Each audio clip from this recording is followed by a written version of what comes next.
nosotros estamos ahora con Alonso Segura, exministro de Economía. Iba a venir también José Gallardo, exministro de Transportes, pero ha tenido un problema de presión, me dicen, no sé si es verdad. Yo creo que la presión de estos días es un poco complicada, me imagino. Alonso, buenas noches, ¿qué tal? ¿Cómo estás? Buenas noches, Jaime, ¿cómo estás? Gracias por la invitación. No, gracias por venir. Bueno, comencemos hablando de el asunto del proyecto Chinchero, ¿no? De la famosa adenda. Claro, esto es un asunto que ya ha quedado resuelto, por lo menos temporalmente, y quizá esta conversación ya ha quedado resuelto, por lo menos temporalmente, y quizá esta conversación sea algo extemporánea, pero de todos modos ayuda a aclarar algunas cosas. Yo creo que no, Jaime, no, hasta que no se firme en realidad. Hasta que no se firme, se supone que se firma mañana, ¿no? Se firma mañana, sí. O sea que estamos a tiempo, dices tú. Bueno, pues no sé. Para que no se firme. ¿No quieres que se firme? Mira, yo creo que el gobierno se ha metido en un callejón sin salida, porque hay muchas cosas que se han dicho de esta adenda y del contrato que no son ciertas, ¿no? Y que yo creo que van a generar problemas más adelante. Pero bueno, conversémoslo y después irá viendo, ¿no? Pero, por ejemplo, el argumento principal del gobierno para firmar la adenda, para no ir con, digamos, lo que estaba planteando, bueno, para firmar la adenda... El concesionario, digamos. No, claro. Es que estos 265 millones de dólares se iban a convertir en 800 millones de dólares más o menos, y que eso pues era demasiado, era exorbitante. Lo que, según se ha dicho también, eso significaba que la tasa de interés, que era de 7%, pasaba a 22%, una cosa pues leonina, y que entonces en realidad al renunciar al financiamiento y pagarlo directamente conforme avanza la obra, el Estado se está ahorrando efectivamente una cantidad importante. Claro, una pregunta es, efectivamente, ese era un monto demasiado alto, ¿no? Digamos, ese financiamiento era leonino. Lo que pasa es que ese financiamiento o esos intereses realmente nadie se los hubiera aceptado, porque surgen de una suerte de pirámide financiera. Ni siquiera este gobierno le aceptó esa propuesta, lo que se llama el endeudamiento garantizado permitido. Este gobierno se los rechaza el 25 de noviembre. Hasta ahí todo ok. Lo que viene después es lo controversial. Pero te voy a explicar por qué nadie se los hubiera aceptado. Lo que ellos hacen es, primero, no toman un crédito por 265 millones de dólares. Toman un crédito por más de 550. ¿Por qué? Ve tú a saber. Entonces tu tasa de por sí ya no es 7, ya es 14, ¿ok? Porque tienes el doble de principal. Segundo, le meten una serie de conceptos de estructuración de la operación que usualmente van contra el capital del concesionario, no los paga el Estado. Inclusive el informe que citan de la CAF, en algunos casos dice que esos costos están fuera de su rango de mercado, en algunos casos dice que son 20 veces lo que se cobra usualmente, ¿no? Tercero, ellos dicen los intereses, estos famosos intereses intercalares o intereses en el tiempo, no estaban considerados en la oferta. Y a eso voy a regresar en un momento, porque el Estado dijo muy claramente que sí se incorporaban. Y eso lo dijo el presidente de AIH, de una de las empresas que forman el concesionario acá. Entonces ellos lo que hacen es, ya te multiplicaron por 2 la base, te metieron otros conceptos, ¿ok? Y encima te dicen los intereses que estaban considerados en las bases del concurso, te dicen yo no los considero, ¿ok? Y encima te dicen los intereses que estaban considerados en las bases del concurso, te dicen yo no los consideré, entonces los voy a meter para que me los pagues. Y encima de eso hay una partida de 2.5%, porque lo que se había hecho es decir tasa de mercado. Estimabas que era 7%, y ellos han dicho que cerraron en 7%. O sea, el modelo del Estado no se equivocó. Le dio exactamente a la tasa que iban a conseguir, 7%, porque es un riesgo básicamente soberano. Vemos, multiplicas por 2, le metes otros conceptos y esos intereses no los incluyo. El Estado había dicho a través de Ocitran y publicado por Proinversión en su página web, que es documentos oficiales y forman parte de lo que se llama Data Room, que sobre ese 7 habían 2.5 que le agregabas para pagar esos intereses. ¿Okay? Ellos dicen no, esos intereses yo los meto por fuera y ese 2.5 es una liberalidad del Estado, es un regalo, que es la cereza en la torta. Y así arman todo este esquema piramidal y llegan ese número. Entonces, eso nadie se los iba a aceptar. Eso además no se conforma a lo que dice el contrato. Y por eso es que el gobierno anterior dio señales muy claras de que no iban a aceptar esto y si no se ponían serios se les caducaba. Pero ¿qué ocurrió? Como sabían eso, no lo presentaron hasta el 22 de julio. Entonces ya era tarea básicamente de este gobierno. Este gobierno se toma hasta el mes de noviembre, fin de noviembre, para tomar una decisión. ¿Por qué se tomó tanto tiempo? No tengo la menor idea. Porque era evidente que no se podía aceptar eso. Recién el 25 de noviembre les dice: este endeudamiento garantizado permitido es perjudicial para el Estado. El contrato que dicen que está mal, no está mal. Ningún contrato es perfecto, no se encuentra el contrato perfecto que salga por inversión. Pero este contrato le da las herramientas al Estado para poder protegerse y hacer que se cumpla con lo que se planeó en la concesión. Pero tienes que aplicarlo, pues. Entonces, le da la herramienta al Estado. Si el endeudamiento, la propuesta de endeudamiento es perjudicial para el Estado, que se lo rechace. Y el 25 de noviembre, 4 meses después, se lo rechaza. ¿De acuerdo? Hasta ahí, todo bien. Lo que uno se pregunta es, ¿por qué una semana después plantean esta adenda sin pies ni cabeza, que ya quedó claro que quien la propuso fue el Estado? Esto es inédito. Nunca he visto que un gobierno, un Estado, le proponga a un concesionario una adenda en que le diga: yo me quiero cargar las responsabilidades y los riesgos, te los quito a ti, me los cargo yo. Es inédito, ¿eh? Entonces, esa es la parte en la que ya comienza a salirse de lo usual y es la parte que uno simplemente no entiende y que además vulnera el concepto de un APP. Y no lo digo yo, te lo ha dicho José Luis Wash, el ex jefe de APPs del Banco Mundial, te lo ha dicho el jefe del Banco Mundial para el área andina. Y te lo han dicho una cantidad de expertos. O sea, están haciendo un sinsentido. Pero ¿cuál era la alternativa? Digamos, efectivamente el Ministerio de Transportes envía este oficio diciendo que ese financiamiento es perjudicial para el Estado. ¿Eso qué implicaba? Pero es decir, ¿cuál era la siguiente, cuál era la alternativa? Es decir, ¿cuál era el siguiente paso que se deducía de eso? ¿Cuál es el siguiente paso? Muy buena pregunta, Jaime. Acá están diciendo que como el contrato no les permitía, la única alternativa era caducarlos o hacer esto. Esto que están haciendo, te digo, a mi criterio, no era alternativa. Nunca hubiera sido una alternativa porque un Estado soberano nunca debía hacer eso. Esto equivale casi que a un rescate financiero de la empresa, ¿ok? Pero eso vamos a verlo después. ¿Qué podía hacer? Decirle: te rechazo tu endeudamiento garantizado y preséntame un endeudamiento garantizado razonable que se ajuste a las cláusulas del contrato. Nunca hicieron eso. Nunca lo hicieron. De Pero frente, quizás no hubieran... que se ajuste a las cláusulas del contrato. Nunca hicieron eso. Nunca lo hicieron. Pero quizás no hubieran podido hacerlo tampoco. No lo hicieron... Bueno, eso habrá que preguntárselo. Porque en realidad esa negociación venía desde el gobierno anterior. No, el gobierno anterior nunca le presentaron formalmente eso. Bueno, pero se sabía cuál era la propuesta. Y le dijimos, por eso, preséntamela y te la voy a rechazar. No hay manera que te aceptemos eso. Y por eso se esperaron hasta el 22 de julio. Bueno, hay la... Ahora, ellos podían y debían haber negociado el concesionario hasta ver realmente hasta dónde daba. ¿Tú sabes cuál es el poder de negociación de un gobierno nuevo, amparado en un contrato, frente a una propuesta de financiamiento que ningún árbitro internacional les va a recibir, que ni CIADI, nadie les va a recibir eso, nadie les va a hacer caso, ¿ok? Y que además tiene problemas de liquidez, dicho por el propio presidente de la empresa, una de las dos que forma el consorcio, que pierde un contrato de 500 millones de dólares. Tú sabes el poder de negociación que tiene el Estado y no lo usaron, sino le dijeron: dame todo a mí y con eso yo destrago. Pero lo que pasa es que... Entonces, sí había alternativas, Jaime, eso es lo primero. Pero lo segundo, y quiero que notes una cosa, que ya es por demás extraña.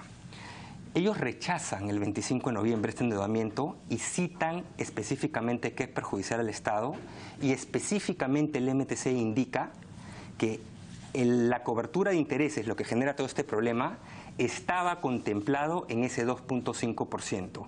Y cita los informes de Ocitran, que fueron públicos, se publicaron en el diario El Peruano, en las normas legales, y lo cuelga Proinversión en su página web, como ente licitante, en su data room oficial. Es toda la información oficial de Perú, está santificado y te dice esto es. Y recuerda que Ocitran es el único regulador que tiene capacidad de interpretar contratos. Era clarísimo, ¿de acuerdo? Y sobre esa base y otras razones, le dice, tú has debido considerar los intereses ahí, esto es perjudicial, chao. ¿Qué hace una semana después, cuando presentan esta adenda, que ya sabemos salió del gobierno, no del concesionario? ¿Qué es lo que hacen? ¿Cómo sustenta el MTC la recepción y decir que tiene sustento para que esta adenda proceda? Dan 180 grados y dice que los intereses no quedaba claro quién los cubría y que el 2.5 no era para eso. O sea, exactamente lo contrario a lo que habían dicho una semana antes. Y esa es la causal por la cual admiten el pedido de adenda.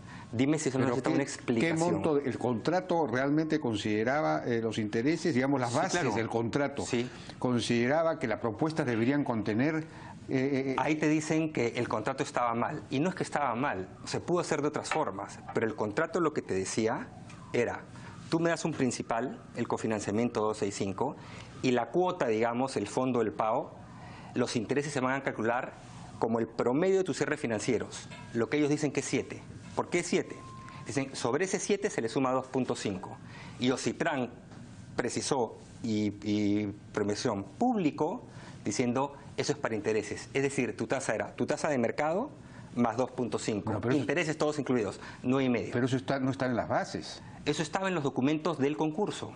Eso lo dice Ocitran en una opinión y lo cuelga Proinversión, con lo cual lo santifica. Dice, esto está disponible. Y eso lo han visto.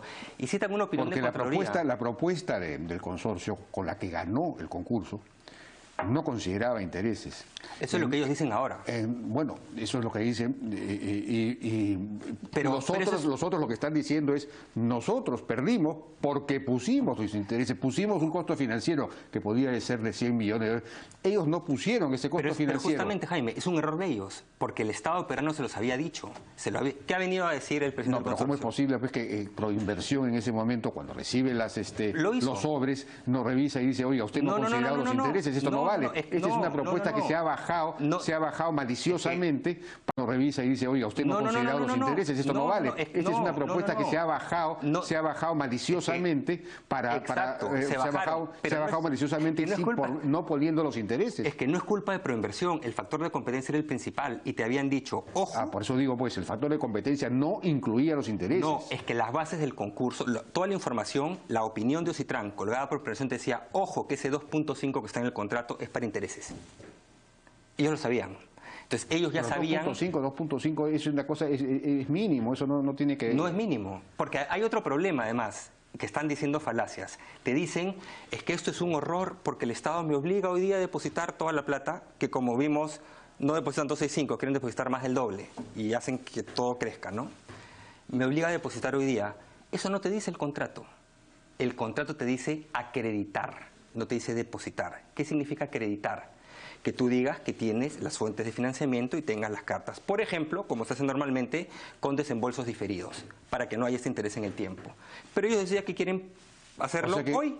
Claro, porque lo que ellos decían, por lo que entiendo, es que durante los 5 primeros años en que el Estado no paga, porque no es cierto, pues. Entonces no se pagan ni siquiera intereses y por lo tanto los intereses se capitalizan esos 5 años. Entonces eso es lo que hace subir el monto Esos final. intereses son los que estaban considerados que ellos, para ganarla, no los incluyeron cuando todos lo habían hecho y era claro, pero 2, ahora que arman la estructura, el Estado nunca les ha dicho deposítalos hoy, le ha dicho acredita, no deposita, acredita. Y tú puedes hacer una estructura en que digas, tengo desembolsos diferidos. Uno en 1 año, otro en 2 años, otro en 3 años. Bueno, lo que tú dices es que el gobierno pudo haber, digamos, negociado desde una posición de fuerza con ellos. Sí, claro. Pero ellos haciendo no cumplir el contrato. Pero ellos no tenían salida, porque si efectivamente habían cometido, su única salida era lo que estaban haciendo, porque se habían presentado y habían ganado maliciosamente con 260. Perfecto, pero entonces te digo, Jaime, supongamos que ese es lo que ocurrió, que es labor del Estado rescatar a concesionarios que hacen ofertas temerarias. Pero ¿por qué es un rescate? Yo no entiendo este asunto del riesgo, porque ¿cuál es el riesgo? Si el Estado es el que va a terminar pagando de todos modos, ¿cuál es el riesgo financiero? El riesgo financiero, Jaime, es del Estado siempre. No, hay un costo de oportunidad en el tiempo. Las APPs cofinanciadas, hay autosostenibles, sí, que se pagan de tarifas de usuarios, etcétera. Sí. Hay muy pocas de esas, ¿de acuerdo? Las cofinanciadas, sí, normalmente tienen este cofinanciamiento del Estado, y el diseño que se hace es ese. Se dice, mira, yo como Estado tengo otras obligaciones en el corto plazo, lo que yo hago es, tú fináncialo, sí, y yo después te lo reembolso en el tiempo, sí, como ahora, del año 6 al 21. Eso tiene sentido. Cuando tú lo cambias, estás cambiando la naturaleza, lo que se llama valor por dinero. Tú lo has dicho antes, ¿tú no crees que los otros postores hubieran hecho una mejor oferta? Claro. Si sabían que le ibas a aceptar, digamos, que el Estado se cargue todo. Sí, entonces pierde sentido. Ya no es APP, porque pasa de tener una parte minoritaria del riesgo financiero, el Estado a tener una parte mayoritaria, uno. Pero además estás modificando algo que está prohibido. ¿Por qué riesgo? ¿Cuál es el riesgo del Estado? Simplemente es el costo de oportunidad, es decir, que está, en lugar de usar ese dinero en otras obras, la tiene que usar ahora para esta. No, porque no hay riesgo. Si hay riesgo. Son palabras de economistas que la gente común y corriente no entiende. Yo no entiendo cuál es el riesgo. Te lo voy a poner de esta manera si no entiendes la parte de riesgo. Está taxativamente prohibido en la ley que se cambien las condiciones de competencia. Taxativamente prohibido. Ahí no hay que se afecte el riesgo, no taxativamente. ¿Por qué? Porque tú lo que quieres asegurar es que gane el mejor y le dé valor por dinero al Estado. Por eso está prohibido. ¿Ya? ¿Cuál era el factor de competencia? Uno de los dos. O sea, alteras cualquiera y ya los alteraste. Que era, ¿quién me pide el menor cofinanciamiento? ¿Ya? Y pone la plata. ¿Están poniendo la plata? No. ¿Qué está diciendo? Y esto es lo más preocupante, porque debilita al Estado hacia futuro, que tú tienes ya los argumentos del Estado a través del Ministro de Transportes pone la plata y del que concesionario. Pone la plata que la voy a pagar yo, Estado, de todos modos. Dentro de 20 años, ya sé. 10 años, ¿ok? Pero mira, los argumentos se comienzan a confundir, los del concesionario y los de la empresa y los del Estado son los mismos, están en una relación incestuosa en que los dos hacen los mismos argumentos. Se han olvidado, en el gobierno y los del Estado son los mismos, están en una relación incestuosa en que los dos hacen los mismos argumentos. Se han olvidado en el gobierno que a quien tienen que defender es al Estado, a los cusqueños, y no a la empresa. Está prohibido hacer eso. ¿Qué te dicen? No hemos cambiado el factor de competencia. De repente eso es un asunto de tipo práctico. Bueno, esta empresa, ya este consorcio, perdón, ya hizo los estudios, ha gastado, dicen ellos, 32 millones de dólares, ya tiene, entonces comencemos de una vez para avanzar. Me imagino que han pensado en eso, es decir, la urgencia, la rapidez, porque si no hubieran tenido que declarar la caducidad del contrato, probablemente hubiera habido una denuncia ante el CIADI, eso es lo que dice el gobierno, no sé si es verdad, luego habría que relicitar y comenzar ¿cuándo? Nuevamente hacer estudios de ingeniería. Otra falacia, dicen, te van a denunciar al CIADI. Yo te digo, yo he visto varios casos del CIADI y creo que no han visto muchos ellos, que te denuncien ante el CIADI si quieren, porque nunca te van a ganar. Tú muestras la oferta que han hecho, y te digo, o sea, los árbitros del CIADI van a ver y van a decir, oye, ¿qué le pasó? Uno. Dos, te dicen, el CIADI tienes que esperar que se resuelva el litigio para concursar. Eso no es cierto. No, eso no. El CIADI es un mecanismo de compensación. Claro, Tú lo mandas al CIADI y al día siguiente estás reconcursando. Chao. Si encuentran que te debo algo que no lo van a encontrar, le pagaré en 2 años, 5 años, 7 años, 10 años cuando sea que falle el CIADI. Ya sé. Entonces, de nuevo, te dice, es que te lo dicen oficialmente, lanzan un videíto por ahí con una serie de imprecisiones, por no decir en algunos casos mentiras. El Ministerio de Transporte, o sea, que lo anda difundiendo por ahí. No es posible. El rol del gobierno es defender los intereses del Estado, no los intereses de la empresa. No, aquí me imagino que están defendiendo, digamos, están haciéndose eco de la demanda de la gente del Cusco que quiere la obra ya. Porque si tú cancelas el contrato, tienes que hacer un nuevo proceso, nuevos estudios, Jaime, eso comenzaría pues dentro de un año. Jaime, me imagino que eso es lo que ha pensado el gobierno. Han generado un precedente horroroso con esta estrategia, yo no sé quién se las dijo, de meterle una carta al Congreso el día de la firma, porque la carta del Congreso, el congresista Andrés Verdón, fue 10 días antes, O sea, no me van a decir que recién reaccionaron. El presidente lo hacen ir en la mañana a una radio, decir hoy día se firma, y 3 horas después dicen no por el Congreso. No, eso sí ha sido una barbaridad. Ya, tú has politizado las decisiones de asociaciones público-privadas en el Perú. Hoy día, supongo, están felices porque ven que la presión tiraron a la gente a las calles y dicen, qué bien, logramos lo que queríamos. Mañana se les van a tirar por otras acciones público-privadas. ¿Te parece responsable eso? No, claro, evidentemente la jugada ha sido pues un poco casi maquiavélica. No. Mira, cosa sorprendente en este gobierno. Jaime, nadie duda de la importancia del aeropuerto y que los cusqueños merecen ese aeropuerto. Los peruanos en general merecen también ese aeropuerto. Es nuestra joya, Machu Picchu y mucho de lo que tenemos en el Cusco. Pero tienes que hacerlo bien. El daño que le haces a la institucionalidad de APPs en el Perú es tremenda. ¿Por qué crees? Porque estás vulnerando todo. Condiciones de competencia, valor por dinero, matrices de riesgo, todos los principios rectores de una asociación público-privada los estás vulnerando. No te lo he dicho yo, te lo ha dicho José Luis Wash, te lo ha dicho el jefe del Banco Mundial para la región andina. Que te digan algo así de frontal es porque dicen, oye, esto es de horror. Y te recuerdo que trabajamos mucho con APPs, con todos ellos, nos adherimos a los principios de gobernanza pública en APPs de la OCDE, primer país no miembro que lo hace. Es parte de nuestra matriz de constitucionalidad de los préstamos contingentes que tenemos con el Banco Mundial en APPs, y de un plumazo en la interpretación hacen lo que quieren. Es preocupante. Digamos, y por no decir del daño al marco regulatorio, que es peor. Pero el primer pecado no estuvo en el comité de adjudicación de Proinversión, que aceptó una propuesta como esta que no contenía los intereses y que era evidentemente temeraria, como dicen algunos, es decir, es que no maliciosa para ganar. ¿Sabes por qué no, Jaime? ¿Por qué no? Ellos hicieron una empresa y los del Estado son los mismos, están en una relación incestuosa en que los dos hacen los mismos argumentos. Se han olvidado en el gobierno que quien tienen que defender es al Estado, a los cusqueños, y no a la empresa.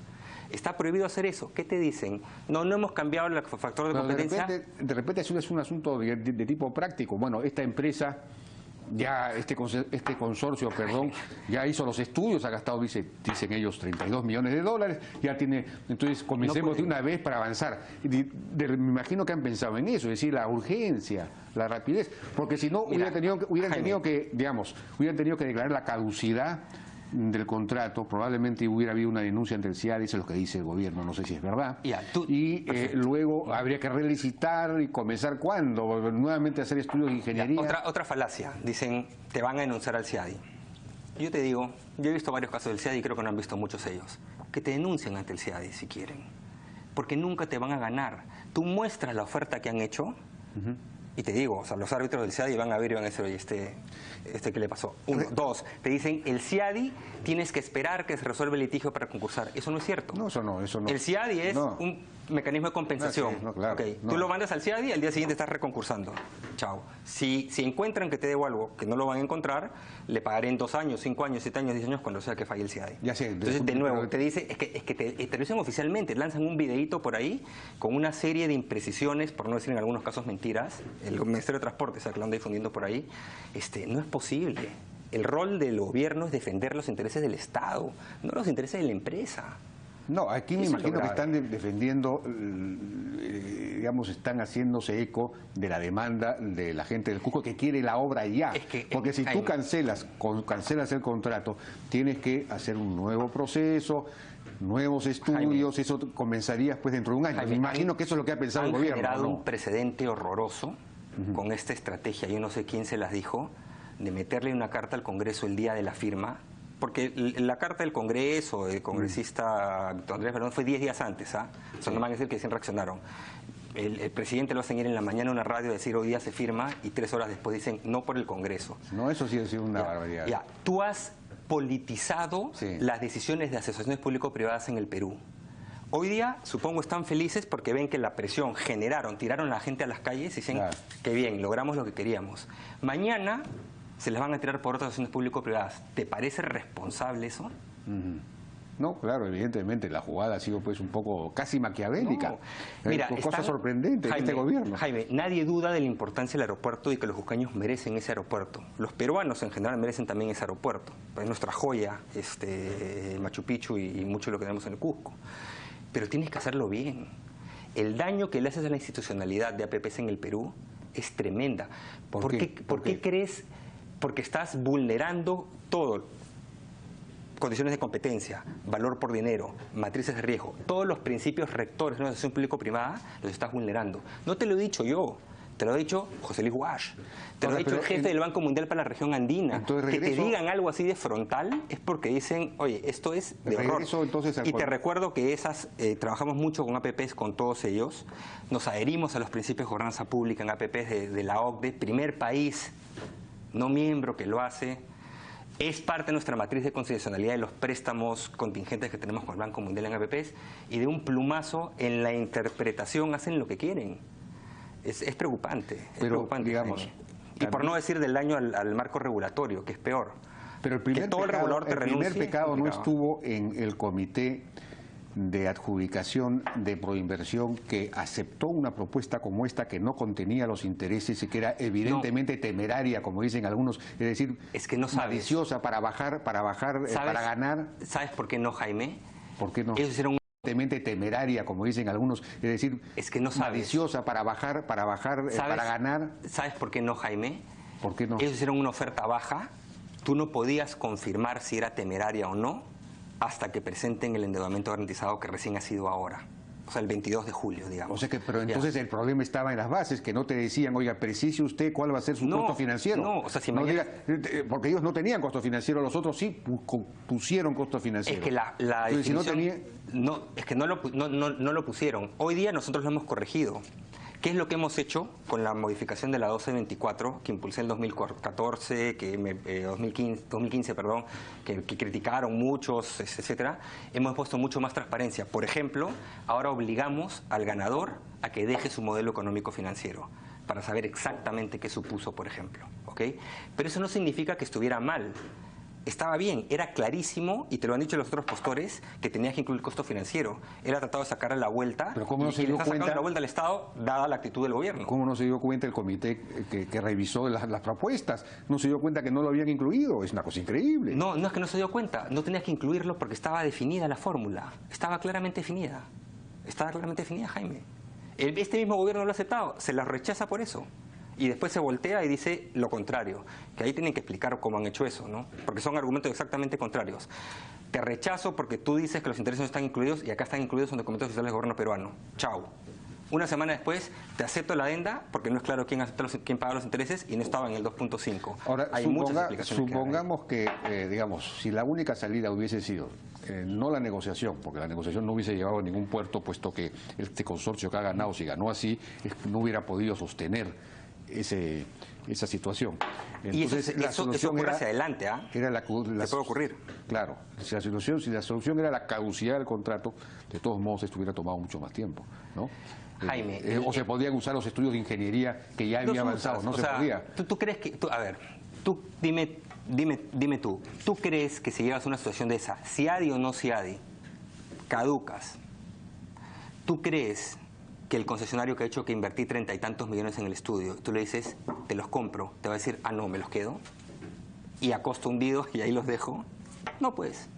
O sea que, bueno, esta pregunta en realidad sí es pertinente, porque todavía no se ha firmado, como decías, efectivamente, mañana se va a firmar. Mira, entonces, claro, lo que tú dices es, se le podría comprar los estudios y proseguir con la obra inmediatamente mientras se recita. Te podrá decir, no los compres, no me los quedo, pero ¿tú crees que con la situación de liquidez que tienen van a decir 32 millones de dólares al tacho?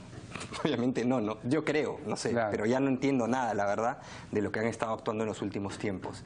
Pero de nuevo, Jaime, y se dicen muchas cosas. Yo me pregunto si Contraloría sabe que esa información de Ocitran, colgada por la página de Proinversión, es información que tenían los postores. Me pregunto si lo sabe, porque andan diciendo que Contraloría decía... La Contraloría aparentemente ha informado que el contrato estaba mal hecho. Bueno, que tenían los postores. Me pregunto si lo sabe, porque andan diciendo que Contraloría decía... La Contraloría aparentemente ha informado que el contrato estaba mal hecho. Bueno, yo no sé cómo... Sí, escuché a Vargas acá, yo no sé cómo él puede citar un informe de Contraloría que no es público, que es reservado. Sí, yo he tratado de buscarlo y no lo he encontrado. Pregúntate tú cómo lo sabes. Es lo que te digo, es una razón incestuosa. Que es sospechoso que el gobierno y los tienen los mismos argumentos y hasta revelan información que ni siquiera yo tengo. Tú no lo tienes tampoco y supongo que has investigado. Entonces te digo, es muy extraño. Ahora, se han metido en un callejón sin salida porque esto le van a cancelar ahora a los cusqueños de nuevo la firma. Bueno, si queremos respetar el largo plazo y la institucionalidad, debías hacerlo. Es decir, bueno, un ratito, una pausa y veamos bien este tema. No sé si van a tener, digamos, el temple, por llamarlo de una manera, de hacerlo, ¿no? Todos queremos un aeropuerto para el Cusco, pero lo queremos bien y no queremos que se aproveche nadie del Estado. El Estado no es un botín, Jaime. Estamos viendo estos escándalos de Odebrecht y otros. Tenemos que dejar de tratar al Estado como un botín. Se fortaleció todo el marco de APPs. Mejores prácticas internacionales y ahora solo había que aplicarlo. ¿Y en la aplicación vamos a fallar? No, me parece lamentable, ¿no? Bueno, pero Proinversión ha estado fallando en muchas ocasiones, ¿no? Proinversión va a fallar, Jaime, no hay contrato perfecto. La pregunta no es si el contrato es perfecto, la pregunta es si el contrato le daba a Proinversión, perdón, al Estado peruano las defensas suficientes para evitar que situaciones así ocurran. Y sí se las da. Sí podrías rechazarle GPS, sí podrías caducarlo y sí podrías obligarlo a que se baje en la oferta. O sea, tienes todas las herramientas para hacerlo. Y no lo están usando y se han ido al otro lado. Entonces, que 589 millones nunca existen, te hago los números, búscalos para que veas qué carrusel están haciendo esquema piramidal hacia arriba. Que teníamos que esta era la única solución, yo te digo, esa no era una solución, ¿ah? O sea, esa no es que no era la única, esa no era solución. Entonces, no sé realmente. Ahora, es importante, el aeropuerto es importante, pero tienes que hacerlo bien. Tienes que hacer. Este precedente es horroroso, Jaime, te digo. O sea, ya. Ahora, Proinversión ha manejado otros procesos, por ejemplo, el famoso gasoducto del sur. Y otro tema antes de pasar a ese. Solo un tema, un cierto y pequeñito. Cuando uno lanza argumentos, lo que comienza a recibir del otro lado son ataques personales. Del tipo que vayan a investigar al ministro Segura, al ministro Gallardo que no está acá. Que investiguen a todo el mundo. Arauz ha dicho eso, que investiguen a todo el mundo, ¿ya? No, pero también el ministro Vizcarra, que yo soy responsable porque era jefe de gabinete, cuando sabe que no tengo ninguna competencia, no tenía ninguna competencia en esa materia. Que se siguen argumentos, Jaime. Ni yo ni el ministro Gallardo hemos tenido ninguna decisión en este proceso. Ninguna. Lo que hacen es te tiran lodo. ¿Tú no estabas en Proinversión cuando se decidió esto? No, eso, la decisión es del comité y del consejo directivo, que son los ministros. Esto fue en abril del 2014. Ya. Yo he sido ministro en septiembre del 2014. Entonces, nada que ver. Nada que ver. Pero bueno, o sea, pero lo que digo es, ya pues, un poquito de serenidad y vayamos a los argumentos, ¿no? Pero esa táctica de decir, embarremos para quitar credibilidad, tampoco, ¿no? Entonces, y no es la primera vez. Recordemos la famosa injerencia en nombramientos en el mes del ministro Torne, que sigo esperando sus disculpas. Recordemos el famoso 3.8, que todos sabemos que nunca fue 3.8. Recordemos el falseo de cifras. Ahora vienen con esto. Entonces, la verdad que ya carga, ¿no, Jaime? O sea, un poquito más de no sé, objetividad, ¿no? Pero bueno, me preguntaba el gasoducto. Una presión del Congreso para que se revelara lo mal que el gobierno anterior había dejado las cifras y todo lo demás. Y no estaban mal. Le acaban de dar un premio. ¿Tú crees que le han dado un premio por él? ¿Le han dado un premio por las cifras del Perú? ¿O no? Le han dado un premio por las cifras del Perú. Que dicho sea de paso, se han comenzado a ir al agua en octubre cuando ¿O no? Le han dado un premio por las cifras del Perú. Que dicho sea de paso, se han comenzado a ir al agua en octubre cuando metieron mano. ¿Te acuerdas que yo dije? No le metan mano a la política fiscal porque solito se va a ajustar. ¿Cuándo comenzaron a meter mano? En octubre. ¿Qué pasó a partir de octubre? Ajustaron en octubre. Claro. A partir de octubre, ¿qué pasó? Expectativas para abajo, PBI para abajo y sobreajuste fiscal. Cuando metieron mano. No, pero no ha sido... Mira la data. El ajuste fiscal... El ajuste fiscal no puede generar expectativas negativas, sino positivas. No fueron negativas, por eso necesitaba. Bueno, pero... Aparte fueron una serie de mensajes. El Perú está muy mal y una serie de cosas, ¿no? Y mira lo que pasó. No te lo digo, hoy ya salieron expectativas que son mixtas. No, pero estaba el Banco Central de Reserva te mostraba una tendencia muy clara de incremento del déficit fiscal. La última cifra, que no recuerdo que era en julio o agosto, septiembre, estaba en 3.4 y iba a subir hasta pues... Lo dijimos, y estaba Jaime, subiendo. Jaime, lo dijimos. Bueno, pero tú no estabas acá, te estaba reemplazando Mario. Estuve en este programa, pero tú no estabas de vacaciones. Iba a curvar solito, y ya lo han dicho. Dije, oye, no están haciendo nada de prevención ustedes y no van a hacerla. No la han hecho, yo de paso. Una pena, pero había 2.000 millones de soles. Había una serie de factores que te explicaban que iba a curvar solito, y curvó solito. Tuvieron un sobreajuste. Además, lanzaron mensajes negativos con también expectativas. Mira, el PBI falta el dato de diciembre, pero con seguridad el PBI del último trimestre del año va a ser menor a 3%. Es el menor en 7 trimestres.